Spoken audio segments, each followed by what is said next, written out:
Hi everyone. I'm a little short, so yeah, okay. Good evening, respected teachers, fellow students, and parents that are present here tonight. My name is Priyanka Bisht, and I'm a senior. You can probably tell that.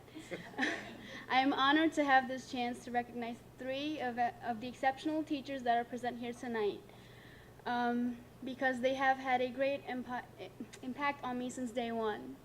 I would also like to thank Baldwin High School for selecting me as one of the 10 people for this wonderful opportunity to speak about these teachers.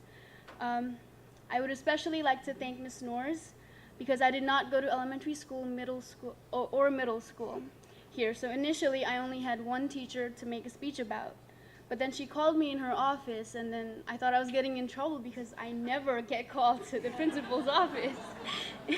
And told me that since I didn't go to elementary or middle school, that I would get the chance to honor three teachers from the high school. So thank you, Mrs. Norris, for giving me the opportunity to recognize three outstanding teachers. Starting with Mr. Hayon. He couldn't be here because, unfortunately, because his father is in the hospital. And, well, here I go. Three things that describe him: equation, plug it with units, and answer with units. I can never forget the units now, thanks to Mr. Hayon. And I think that has been helping me pass all my tests, to be honest. And I remember I first met him my sophomore year of high school.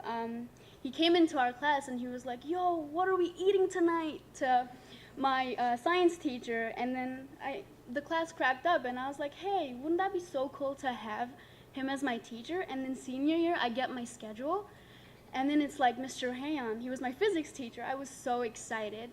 But then the first day of school, he looked so serious because he was talking about how hard it is gonna be, how hard physics is gonna be. But then I got scared at first. But then it was like, I passed algebra 2 and trig with an 85. How hard can physics be? So I decided to take the class. And as the time passed by, I got to know a lot more about Mr. Hayon. How he loves food. He loves food. And he makes jokes in class, and he made physics fun. How did he make physics fun, you ask? He makes you want to come to class. No one ever cuts Mr. Hayon's class unless, well, you know. Anyways, Mr. Hayon even said it himself: if you don't take a break from time to time, you won't understand material or want to come to class. In our class, we have a lot of inside jokes that other classes don't have. And all in all, Mr. Hayon makes you enjoy physics and enjoy coming to class, because my class, we are one big dysfunctional family. So remember how I said the three things that describe Mr. Hayon? Well, he takes them very seriously. So there is this student who shall not be named, George Spencer. Well, he missed the EPAs, which is, let me remind you, Hayon style: equation, plug it with units, answer with units. And so he missed some of the EPAs, and when Mr. Hayon checked his paper, oh boy, he was so disappointed. He roasted him. He was like, "Where are your units? This is unacceptable. You have disappointed me." And not to be mean, but it was pretty funny, because watching him spaz out like that, it's like a you had to be there thing. So, and anyways, I would like to move on because the speech is long enough, and I think Mr. Han will be pretty impressed, even though he's not here. So that's all that matters, and I'm just glad that I got an awesome physics teacher like Mr. Han, even though he has his strengths and weaknesses. Now, moving on to Mr. Ryley. Mr. Ryley is one of the most positive and influential teachers, oh, I really like that, I have ever met. I have always seen him with a smile on his face, and that makes me smile because, you know, smiling is contagious. He has helped me with everything inside and outside of school. He was one of those few people who asked me if I was okay during one of the most devastating times of my life. It is very hard to find a teacher who cares for his students inside and outside of school, because most people would just be like, "Oh, she's just a student, I just see her in class, we could just talk in class." And it is really fascinating how he can keep up with teenagers like us. Like, even I get fed up with my classmates sometimes because of the immaturity towards the class, their mates, and their teachers, but he is always so calm and he handles every situation like an adult, which he should because he is one.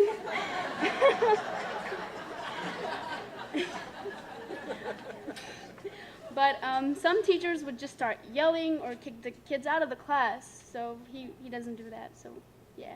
I'm very glad to have him as my teacher for 2 consecutive years, and come on, let's not forget the real reason we all love Mr. Ryley. He gives snacks in class. How much more awesome could he be? Thanks to Mr. Ryley, my vocabulary has definitely increased and my grammar has gotten better because English is like my fourth language? Third language. And during extra help, we would always talk about Nepal, where I come from, and India, where my mom comes from. Whenever, he would be so interested in knowing more about it, and that would make him talk. That would make me talk to him even more. He also helped me with my college essay when I did not know what to write about.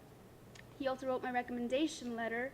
So he's definitely one of the major reasons that I'm going to St. John's University this fall.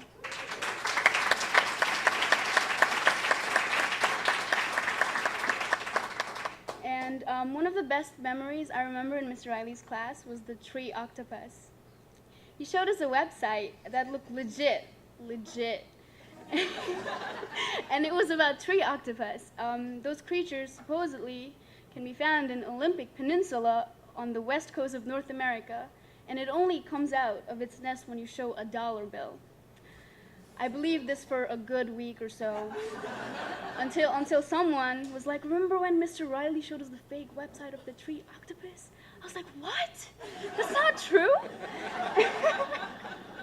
And then everybody started cracking up.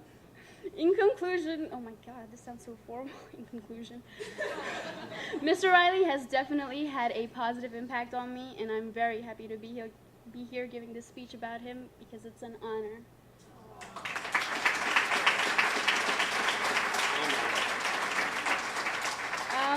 Last but not least, Mr. Russo. All right. Even though this is your first year at Baldwin High School, you have definitely had an impact on me and my peers because we talk about you all the time. When I first got my schedule for my senior year, I saw that my economics teacher was Mr. Russo. I just started imagining how boring this class was going to be. No offense. And I thought he would be short, old, and boring because Mr. Russo. No offense again. And but he was not as I expected. It was completely But thanks to Mr. Russo, that class was a lot of fun. He would always tell us jokes and stories related to the topic to lighten the mood in class. I admire him because he would always encourage social interaction in class, and well, kids like us love talking in class. So he would make us debate as well, and you know me, I'd be the first one to say something. I remember freaking out about presentations in class because they were necessary for my grades, and I guess he would tell me it's going to be fine, that I'll do good. But I'm horrible when it comes to presentations and speeches. I'm freaking out right now on the inside. You can't tell, it's on the inside. And so, my presentations turned out pretty good, and I got good grades. So, and that has always been my weakness. But yeah, with his encouragement and support, I did well on the presentations. He would also urge us to ask questions, and we were comfortable enough to ask him questions because some teachers are so intimidating that you just don't want to talk to them or like just look at them, no. And Mr. Russo has supported some of the clubs that I'm in. For example, when I was selling Yuta bands for Key Club, he was one of the first ones to buy it, and he even sold it to some of his friends because the Yuta bands had those baseball signs on them, and then his friends liked it, so yeah. Which helped me even more. I got more hours for that. And I still remember the first day. His favorite book is Unbroken, and he loves his grandma's chicken marsala. Yeah. It's not written here. It's not written here. All in all, Mr. Russo has had an optimistic impact on me, and I can tell that he has had that same impact on my peers as well. Thank you.